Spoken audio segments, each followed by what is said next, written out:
Ah, le prophète mariait une fille de 9 ans. Ça, c'est un sujet très intéressant, vraiment très intéressant. Et je dois dire qu'il a sans doute été la plus grande motivation pour moi, parce que moi, je me suis traité de pédophile, dans un milieu où il y a eu du trou, il y a eu plein de choses, et puis en plus, je deviens musulman. Évidemment, on dit, oui, toi, maintenant, tous les hommes, tous les musulmans, potentiellement, sont des pédophiles. Donc, moi, ça m'a touché. Ça m'a vraiment touché. Et donc, j'ai cherché. Et puis, alors, oui, tous les détracteurs de l'islam, ils montrent toujours ce hadith Bukhari, en plus, un des hadiths dans la collection qui a été rassemblée par Bukhari, et qui, en effet, alors la traduction, c'est vrai, Abu Bakr demande à sa fille, tiens, c'est quand exactement tu t'es mariée? Elle dit, ben voilà, le mariage qui correspond à nos fiançailles chez nous. Donc la promesse au mariage s'était faite à 6 ans, et le mariage, la consommation du mariage, lorsqu'elle a été habitée avec le prophète, s'est faite à 9 ans. Alors évidemment, on voit ce texte, on dit, et ces hadiths sont authentiques. Ils ont été racontés par. Il y a des biographies de chacun des narrateurs. Ils ont tous l'air d'être très crédibles. Donc c'est vrai que c'est embêtant. C'est embêtant. Et puis j'ai eu vraiment la grande joie de rencontrer un docteur en islamologie qui donne cours à Halifax au Canada, un Égyptien d'ailleurs à l'époque, enfin d'origine. Et puis il m'a dit, mais non, pas 9 ans. Je dis, non, mais c'est hadith. Oui, non. Non, il dit, les chiffres, il dit, t'es né en quelle année? En 59. Donc, il dit, t'as quel âge? Ben, je disais mon âge. Non, t'as dit 59. T'as pas dit 1959. T'as dit 59. C'est 2011 aujourd'hui, t'as 1951 ans, c'est tout. Parce que 2011, moi 59, c'est... Non, attends, je suis né en 1950. Ah oui, mais tu ne l'as pas dit. Oui, je ne l'ai pas dit, non, enfin, tout le monde le sait. Voilà, il dit, tout le monde le sait. Il dit, moi, quand je présente mon livre, j'ai dit, c'est mon 27e. Mais tout le monde sait que c'est après le 400e. Ça veut dire que j'ai écrit 427 livres et je dis, c'est le 27e. Mais en arabe, je peux le faire comme ça. Mais quand il dit, je le fais en anglais ou en français, je dois dire, c'est le 427e parce qu'il n'y a pas cette habitude. Or, l'arabe, il n'y a pas cette habitude. Et c'est vrai, j'ai réfléchi à ça, je dis tiens c'est intéressant, et j'étais à Fès et on regardait un mouton, un mouton, bientôt 250 dirhams. Oh, je dis c'est pas cher ça. Ça fait 25 € pour un mouton. Et je dis c'est pas cher. Oui, je dis oui, moi je le prends. Et puis il me dit oui, je donne 250. Non, c'est après les 1000 dirhams. Tout le monde sait que c'est au moins 1000 dirhams pour le mouton. Donc c'est 1250. Ah. Donc les Arabes, ils parlent après quelque chose. Mais il n'y a pas que les Arabes, vous savez, ces habitudes, c'est pas seulement les chiffres. Vous savez, par exemple, je vais répondre en même temps sur les 70 vierges, là, 70 vierges. En néerlandais, c'est 1000. Hein, parce que 70 en arabe, ça veut dire beaucoup. 36 en français. Hein, parce qu'il y a les 36 chandelles. En français, on dit 36 chandelles. J'ai vu 36, j'avais le choix entre 36 voitures. Ça veut dire beaucoup. En néerlandais, on dit 1000. C'est fantastique, ça veut dire que il y a une philosophie autour des chiffres qu'il faut connaître dans les langues, autrement, on est à côté de la plaque. Donc ce hadith, en réalité, 6 ans et 9 ans, c'est après quelque chose, mais c'est pas nécessairement après la naissance. C'est ça ce que j'ai appris, j'ai vérifié ça avec des professeurs arabes, et tous ils m'ont dit la même chose, oui, c'est pas sûr, 6 et 9, c'est après quelque chose dans le contexte. Et donc j'ai fait la recherche, et puis j'ai été regarder autour de l'histoire, parce que en plus il n'y a personne qui a fait la remarque du temps du prophète, sallam. Il n'y a même pas un ennemi qui a dit regardez le vilain. Personne. Alors qu'aujourd'hui, vous savez, quand il y a eu il y a quelques années, je crois en 2008 ou en 2007, il y a un Marocain, hein, peut-être que certains savent ça, des Marocains, il y a un imam qui a fait une fatwa qui a dit oui, on peut se marier qu'une fille de 9 ans. Mais ça a été le tollé au Maroc. Les avocats qui ont fait des procès, 3 jours après, plein d'oulémas ont dit non, nous on fait une nouvelle fatwa, 18 ans. C'est quoi ça, 9 ans, vous êtes malade ou quoi? Donc, les Arabes, non, ils n'acceptent pas qu'on se marie avec une fille de 9 ans. D'ailleurs, dans les écrits musulmans, une femme doit être au moins adulte physiquement. Même si le mariage se fait à 3 ans, à 6 ans, parce que ce sont des promesses de mariage. Hein. C'est les femmes qui s'arrangent entre elles pendant la lessive, comme ça faisait d'ailleurs ici en Europe aussi, hein, qui se disent, tiens, t'as vu ta fille, elle intéresse mon fils, ça serait pas une bonne idée de les marier. Ben, chez les Arabes aussi, ça se fait, hein, c'est tout. Hein. Et alors on dit, bon voilà, allez, hop, ils sont mariés. Ça veut dire qu'à partir de ce moment-là, on peut les laisser ensemble, c'est correct. Tout ce qu'ils feront, alors, c'est voilà, c'est bon. Mais la consommation du mariage ne peut pas se faire avant qu'ils soient adultes. C'est-à-dire que la femme, elle doit être physiquement adulte. Alors c'est vrai, il y a des mariages à 13, 14, 15 ans. Oui, enfin, il n'y a pas que dans les pays arabes, hein, même pas comme dans les pays musulmans, il y a plein de pays. Déjà en Europe, il y avait des mariages avec des petites filles de 6 ans. Il y a des rois qui sont allés se faire marier devant le pape, ici en Europe. Mais plusieurs, hein, avec des petites filles de 5-6 ans.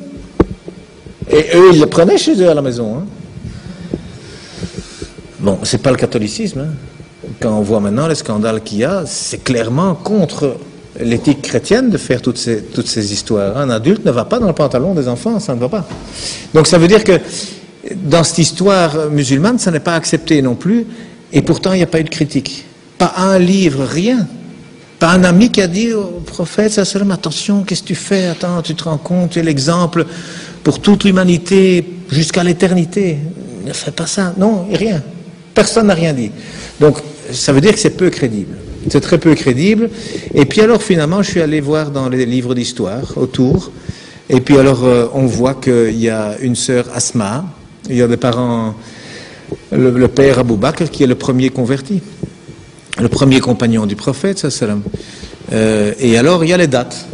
Il y a les dates, eh bien, entre le début de la révélation, donc le premier message, et le mariage, il y a 13 ans. Parce que le mariage, la consommation du mariage, en tout cas, elle s'est faite 1 an après la migration. Donc 1 an après le mouvement vers Médine. Et donc, lorsque la mosquée était finie, après le mois de Ramadan, il y a le mois de Shawwal, et au mois de Shawwal, ils sont habités ensemble. Voilà. Donc, 13 ans après que son père soit converti, elle s'est mariée. Et la grande sœur, elle avait 10 ans de plus. Dans tous les livres, elle avait 10 ans de plus. Alors, si elle avait 10 ans de plus, ça veut dire que c'est bien si on connaît son âge. Alors, quand on fait la recherche pour savoir quand elle est née, Asma, parce qu'en plus, elle, c'était, je crois, la 12e ou la 17e convertie, eh bien, elle était la secrétaire du prophète, donc la grande sœur d'Aïcha, qui s'appelle Asma, elle était la secrétaire du prophète. Donc, elle a écrit beaucoup, et on a beaucoup écrit sur elle, donc c'est très difficile de faire de la censure autour de quelqu'un qui a beaucoup écrit. Et elle, on sait qu'elle est morte en 73, donc en 73, après la migration. Pourquoi? Parce que c'était la fin du règne plus ou moins islamique et que c'est son fils, Abdallah ibn Zubir, qui a été tué, qui était le dernier dirigeant à la Mecque lorsqu'il a été tué. Et elle était aveugle à ce moment-là, et elle avait, disent tous les livres, 100 ans bien avancés. Alors si elle avait 100 ans bien avancés en 73, compte tenu qu'il n'y a pas d'an zéro, elle est née en moins 28. C'est pas compliqué, hein. C'est pas compliqué, elle est née en moins 28. Alors si elle est née en moins 28, ça veut dire qu'à l'Égir, elle avait 28 ans. Et donc 1 an après, elle avait 29 ans. Donc la grande sœur qui avait 10 ans de plus avait 29 ans quand sa petite sœur s'est mariée. 29 moins 10. Je ne sais pas s'il y a des mathématiciens ici, je ne sais pas si on a besoin d'une calculette. Mais ça fait 19, quoi. Hein. Et en arabe, eh bien on peut dire ça. Tis'ata sanawat ba'da ashara sanawat. Ça veut dire 9 ans après la dizaine. On peut dire ça. Mais quand le contexte, on le connaît, il n'y a pas besoin de dire après la dizaine. Donc ce hadith, c'est un texte, mais encore une fois, on n'a pas le contexte. Parce que les hadiths, c'est le défaut qu'ils ont, c'est qu'ils ne reprennent pas non plus toujours le contexte. Alors même si les mots sont exacts, donc cet âge pouvait très bien être 19 ans ou 29 ans, dépendant, ou même 9 ans après un autre événement, si il y avait eu question de cet événement. Ça veut dire que les preuves pour dire que cette fille avait 9 ans, mais moi je dis elles sont trop légères. Il n'y a pas d'accusation possible, il n'y a pas les preuves suffisantes. C'est pas le hadith, parce que moi j'ai été voir d'autres hadiths, hein, parce qu'il y a des gens qui disent oui, mais elle jouait avec les poupées quand on l'a fiancée. Hein. Il n'y a pas d'accusation possible, il n'y a pas les preuves suffisantes. C'est pas le hadith, parce que moi j'ai été voir d'autres hadiths, hein, Parce qu'il y a des gens qui disent, oui, mais elle jouait avec les poupées quand on l'a fiancée. Hein. Il y a un hadith, hein, elle jouait avec les poupées. Je dis, je peux voir le hadith? Ah oui, alors on lit le hadith. Alors c'est un hadith qu'on retrouve dans 5 recueils, au moins 5 recueils de hadith, Bukhari, Muslim, Abu Dawud, Imam Ahmed, bon, j'ai oublié le 5e. Et c'est une histoire qui est chaque fois la même chose, et c'est en effet la mère qui a présenté Aïcha au prophète, sallam, et elle jouait avec ses poupées. Mais les poupées, elles les faisaient elles-mêmes. Hein? 6 ans. Elles faisaient ses poupées elles-mêmes. Précoce, hein? Et il y avait une poupée qui était un cheval avec des ailes. Ouh, 6 ans. Attendez, moi je suis avec des enfants toute la journée, à 6 ans, ils font pas ça. Hein? Et alors, le prophète, ça m'a dit, mais Aïcha, c'est quoi ça? Mais c'est des ailes. Ah bon, il dit. Un cheval n'a pas d'ailes. Mais si, il dit. Les chevaux de Salomon avaient des ailes. Et puis alors il s'est mis à rire, et Aïcha dit qu'elle a vu ses molaires, elle a vu les dents au fond de sa bouche tellement il rigolait. Attends, est-ce que c'est une conversation d'une fille de 6 ans, ça? Moi, j'en crois rien. Je ne crois pas ça. Il y a un autre hadith qui parle des gens qui ont demandé à Aïcha, dit un peu, Aïcha, est-ce que tu te souviens? Est-ce que tes parents, ils ont toujours été dans la religion? Alors, il faut un instant s'arrêter à cette question. C'est comme si on me demandait à moi, tiens, est-ce que tu te souviens, lorsqu'Hitler est arrivé à Bruxelles? Ben, je n'étais pas né. Hein. Alors, si elle avait 9 ans, 13 ans après que ses parents se soient convertis, et on lui pose la question, dis, 13 ans avant ton mariage, donc 4 ans avant ta naissance, tu te souviens si tes parents étaient dans la religion? Qu'est-ce qu'elle aurait dû répondre? Elle a dû répondre, je ne suis pas né. Non, c'est pas ce qu'elle a dit.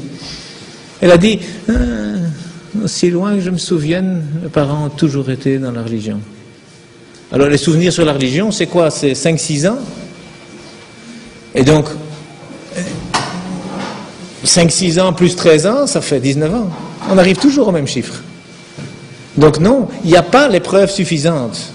Vous savez, dans mon livre, d'ailleurs, je dis, avant d'essayer de prouver quelque chose, pourquoi? Elle s'est mariée jeune, et je dis ça d'ailleurs aux Arabes aussi, parce qu'il y a beaucoup d'Arabes qui disent « Ah oui, mais vous savez, c'était normal de se marier à cette époque-là. » Je dis « Attendez. » Donc avant d'essayer d'expliquer des choses, il faut voir si c'est vrai, d'abord. Parce qu'autrement, on se couvre de ridicule. Et on rejoint le verset qui a été lu. Avant de raconter des histoires, il faut les vérifier. Et quand on va vérifier, vous savez, Abu Bakr, c'est le premier compagnon du prophète, sallam. Alors, si elle avait 9 ans, ça veut dire qu'elle est née 4 ans après que lui se soit converti à l'islam. Aucun livre n'en parle. Je parle ici sous la surveillance de gens qui sont beaucoup plus connaisseurs de l'islam que moi. Si quelqu'un connaît un livre, un hadith, une histoire qui dit qu'Abu Bakr a eu une fille après s'être converti, qu'ils me le disent. Hein. Mais il n'y a pas. Ça veut dire que quoi? Elle est née après et on n'en a rien dit? Mais je ne crois pas ça. Donc elle est née avant. Elle est née au moins 13 ans avant qu'elle se marie. Mais vous savez que Aïcha, lorsque il a été question de la fiancée, enfin de la marier au prophète, sallam, Abu Bakr dit non, je ne peux pas, je l'ai déjà promise à un autre.